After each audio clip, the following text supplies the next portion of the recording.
Ok. 3, 2, 1. Bonsoir monsieur. Bonsoir. Vous êtes ici venu voir la famille du patriarche Ngoulou. Comment vous avez connu ces grands hommes? Histoire. Longue histoire. C'est un papa pour moi.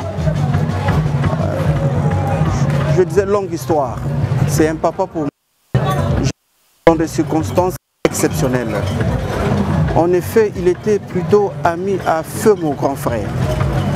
Il était très proche à mon grand frère. Moi, j'étais encore étudiant. Ils se sont connus en Europe. Ils étaient ensemble en Europe. Mais qu'au décès de mon grand frère,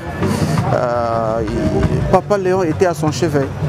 Mais c'est mon grand frère qui a dû parler à Papa Léon de moi. J'étais encore très jeune, je crois 20 ans, à l'université, en début d'université.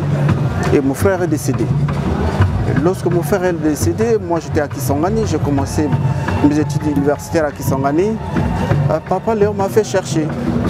J'arrive à Kinshasa, un matin, il arrive chez nous et il me dit que non, monsieur Mboyo, j'ai eu un testament de toi. Donc ton grand frère m'avait laissé un testament que je m'occupe de toi.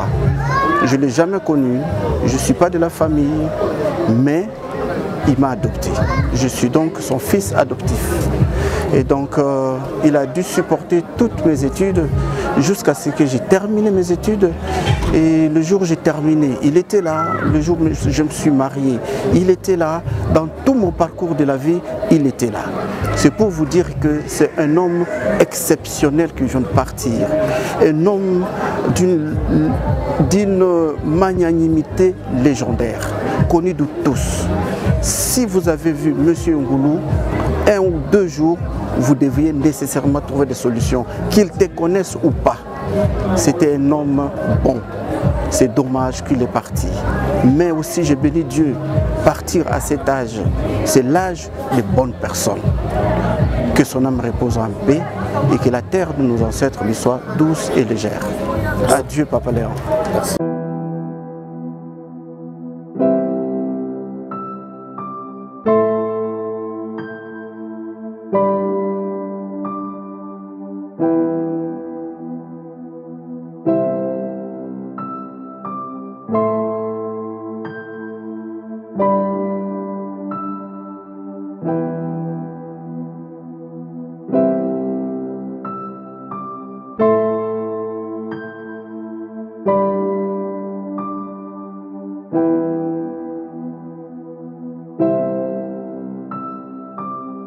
Écoutez, vous savez, Ngoulou Banga Lokanga, c'est un icône politique du pays, un grand patriarche pour la nation et une fierté pour nous qui sommes de la Tchouapassa, province natale. Et moi qui te parle, en élection de 2011, j'étais le candidat valable de son parti politique, lequel j'ai été formé par lui. Et cette grande personnalité politique qui laisse les traces du sérieux dans sa vie, il n'a pas voulu dans son parcours l'échec.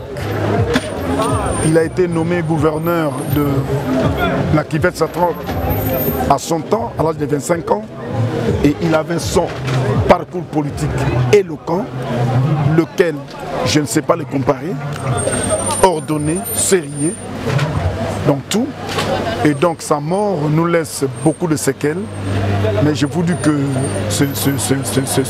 c'est un grand barba qui est tombé, parce que tout le monde passait ici pour prendre le cours même de politique, comment gérer, comment rester avec les gens, comment vivre avec les gens, comment arranger les gens.